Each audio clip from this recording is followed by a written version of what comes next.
Assalamualaikum warahmatullahi wabarakatuh. Selamat malam Bang Andi. Saya mungkin ngikuti Bang Andi belum 1 bulan dan fokusnya itu kurang lebih 1 minggu. Selama ngikutin Bang Andi, eh, saya cuma menambah menambah keyakinan saya untuk luruskan niatnya hanya kepada Allah semata. Eh, karena sebelum saya mengenal Bang Andi, memang dari kecil itu memang udah terjadi hal-hal yang aneh di dalam diri saya sampai saat ini, dan saya juga tidak paham apa itu, saya juga nggak mengerti, makanya saya terus cari apa yang terjadi sama saya, kenapa saya bisa beda dengan yang lain.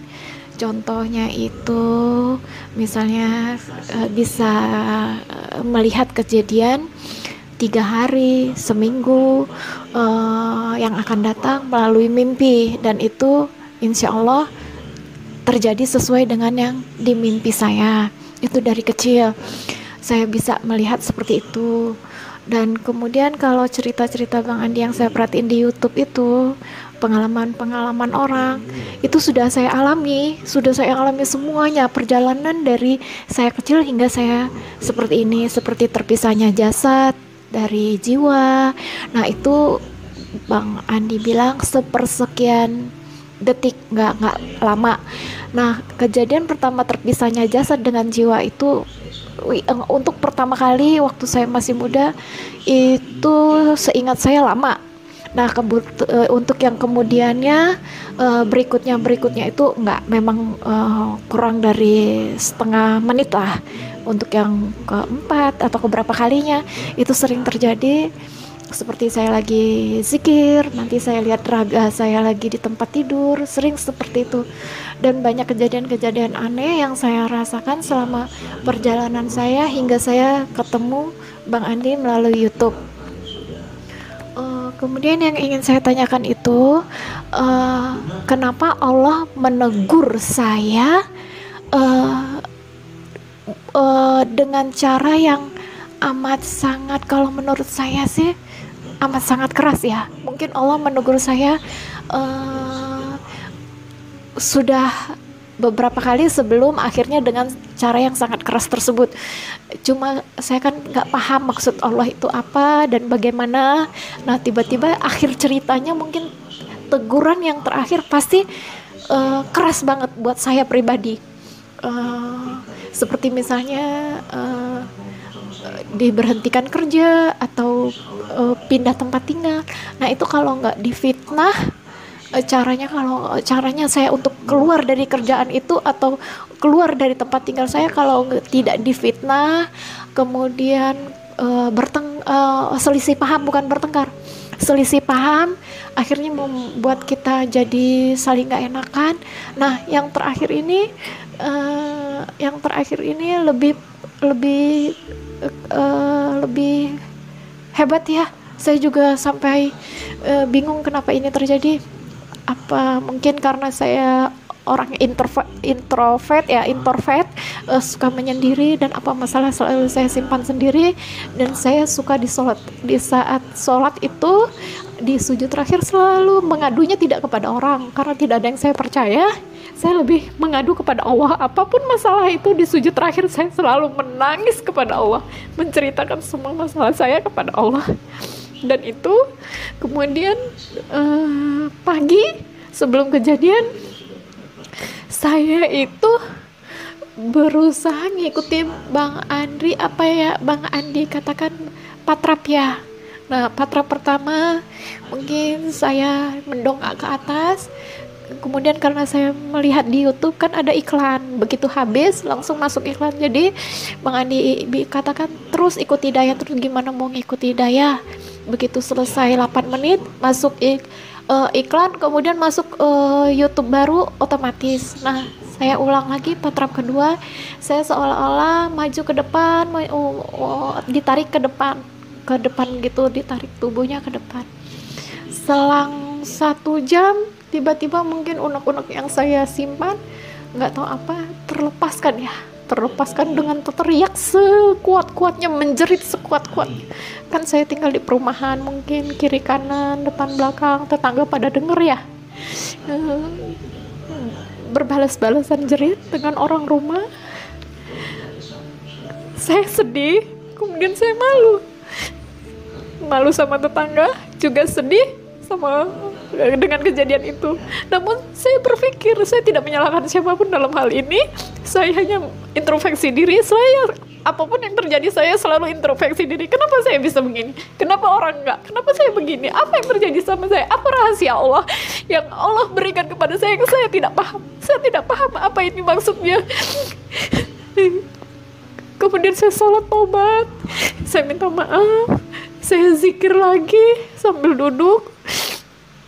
Saya tidak tahu apa yang harus saya lakukan. Mohon pencerahannya dari Bang Andi. Makasih. Wassalamualaikum warahmatullahi wabarakatuh. Waalaikumsalam warahmatullahi wabarakatuh. Ibu Lia, tolong yang sabar ya. Segala apapun kepahitan, keperihan yang kita alami dalam hidup, itu bukan berarti Allah menegur, bukan berarti Allah istilahnya menyentil, bukan. Itu adalah bentuk kasih sayang Allah. Allah itu senang mendengarkan tangisan hambanya. Allah itu senang mendengar teriakan hambanya. Ketika kita terpuruk tak berdaya, hanya pada Allah kita mengadu. Itu senang Allah. Ya. Berarti kita tuh orang-orang yang spesial. Ketika kita menangis betul-betul, ya Allah, aku tak mampu ya Allah. Kepada siapa lagi aku mengadu ya Allah? Berarti kita ini orang yang spesial di sisi Allah. Jadi jangan dibilang itu teguran. Jangan. Karena kita dalam hidup ini gak pernah tahu seberapa tinggi tingkat keimanan kita. Mungkin awalnya Allah memberi ujian 5 kg. Angkat nih 5 kilo, mampu kita. Dengan berjalannya waktu, 1 tahun, 2 tahun, 3 tahun, tiba-tiba keimanan kita itu meningkat drastis. Ya, tambah tinggi, tambah kuat, tambah tahan banting. Langsung Allah memberi ujian 50 kilo. Karena apa? Mampu kita 50. Nggak mungkin Allah kasih 10 kilo, 15 kilo. Nggak mungkin. Karena Allah memberi sesuai batas kemampuan kita. Nah, memang kebanyakan kita itu kaget. Kenapa ya Allah kok begitu perih, begitu sakit, sampai aku tak berdaya? Berarti di situ kita harus lihat positifnya. Berarti kita mampu. Berarti kita sudah semakin kuat, semakin tangguh. Makanya Allah memberikan yang pahit itu. Di situ tingkat keimanan kita Allah uji. Jadi jangan pernah kita berprasangka buruk kepada Allah. Banyak orang ketika diberi ujian yang pahit, yang perih, dia akan introspeksi diri. Emangnya salahku apa ya Allah? Orang lain kok tenang-tenang aja. Kenapa kok aku sebegininya? Banyak orang mencari-cari apa salahnya. Bagi saya itu nggak salah. Jangan kita menghukum diri sendiri, nggak boleh ya. Sebenarnya nggak ada yang salah di sisi Allah. Allah hanya ingin menguji ketangguhan kita. Kalau ibu masih bisa nangis, ibu masih kuat. Ya, saya bilang masih kuat itu. Bagaimana bang? Kita merasakan betul-betul tak berdaya, betul-betul tak kuat. Sampai ibu menangis, udah nggak ada lagi air mata. Kalau masih menangis terisak, masih keluar air mata, itu masih mampu. Belum berserah, ya, masih berontak. Aku maunya begini, ternyata maunya Allah beda. Aku maunya itu, ternyata maunya Allah lain lagi. Gak siap kita, gak menerima kita. Akhirnya apa? Menangis kita. Berarti masih belum berserah. Emangnya berserah itu yang seperti apa, Bang? Ketika kita tak mampu dan kita nggak bisa nangis. Kalau dibilang sia-sia aku keluar air mata, karena apa? Nggak akan mampu lagi aku. Mau nangis pun udah nggak keluar lagi air mata. Di batin ini perih tapi nggak bisa apa-apa lagi udah. Di batin ini sakit tapi udah ya nggak menetes lagi air mata, itu udah kering. Itulah baru titik berserah yang total. Jadi jangan kita lihat kejadiannya, jangan kita lihat masalahnya, ya semua itu hanya kamuflase saja, itu skenario Allah saja. Tapi kita lihat hikmahnya apa, ya Allah. Jika engkau beginikan aku, hikmahnya apa? Maksudnya apa? Maumu apa? Tanya sama Allah. Ya. Kalau Allah juga belum memberi jawaban dan kita juga masih bingung, prasangka baik saja. Ya. Wajib kita prasangka baik kepada Allah. Prasangka baik bagaimana, Bang? Berarti kita sudah tangguh. Berarti kita sudah kuat, berarti kita sudah mampu. Kalau dulu Allah memberikan ujian bisa kita lewati. Kok sekarang berat sekali, Bang? Ya berarti kita kekuatan kita sudah meningkat. Tingkat keimanan kita sudah tinggi. Makanya Allah memberikan juga yang lumayan hebat. Ya. Jadi nggak ada yang salah. Kita malu sama tetangga, malu sama Allah, malu sama makhluk. Yaitu karena kita nggak sabar, itu aja. Makanya Allah bilang, mintalah pertolongan kepada Allah dengan sabar dan sholat. Maknanya apa? Kalau sabar pasti kita tidak tambah parah. Dan kalau kita sholat, pasti di situ ada ketenangan. Sholat di sini ada dua. Sholat zohir dan sholat batin.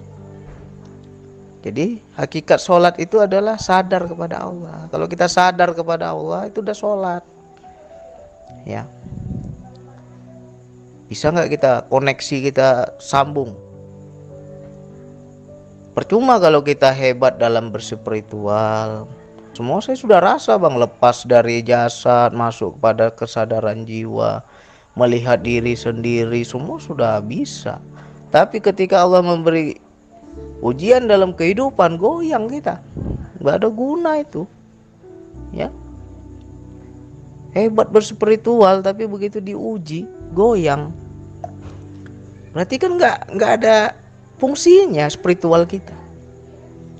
Justru kalau kita betul hebat dalam berspiritual, di situ menjadi pegangan dalam kehidupan. Bergantung kita harus kuat kepada Allah. Ya. Mudah bagi Allah itu merubah sesuatu, gampang bagi Allah. Tinggal bagaimana kita menyikapi. Ya. Kenapa ya, Bang, saya kok sampai nggak nyaman bekerja, bertengkar, akhirnya dipecat, atau kita mengundurkan diri, akhirnya saya cari lagi tempat yang lain. Lihat Allahnya. Prasangka baik terus. Kalau dikeluarkan kita dari tempat kita bekerja itu, anggap saja rezeki kita nggak di situ lagi, ada di tempat lain. Ya, kan simple kan, enak. Oh berarti rezekiku nggak ada lagi di perusahaan ini, rezekiku ada di tempat lain. Ya sudah, terima, cari lagi yang lain. Jadi saya bisa rasakan pahitnya, pedihnya, perihnya. Tapi ya itu nggak ada gunanya. Kalau kita larut dalam keterpurukan, kita menghukum diri kita dengan kesengsaraan, meratapi nasib, itu nggak ada fungsi, nggak ada guna, nggak ada manfaat. Justru kita akan lebih jatuh keimanan kita. Di situ setan datang, bisik ini, bisik itu, dibuat goyang kita. Ya. Intinya apa, Bang? Intinya terima. Ridolah kepada Allah, maka Allah akan lebih ridho lagi kepada kita. Engkau memberi pahit ya Allah, ya sudah aku terima ya Allah, aku nggak minta yang manis. Tetapi jika engkau memberi pahit, kasih aku kekuatan untuk menghadapi yang pahit ini. Itu aja yang kita minta, kekuatan.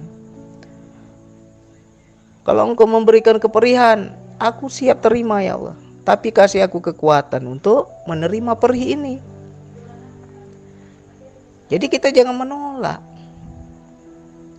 Jangan berontak. Kita belajar dari kisah Nabi Ayub. Diberi penyakit, ada nggak dia minta sembuh?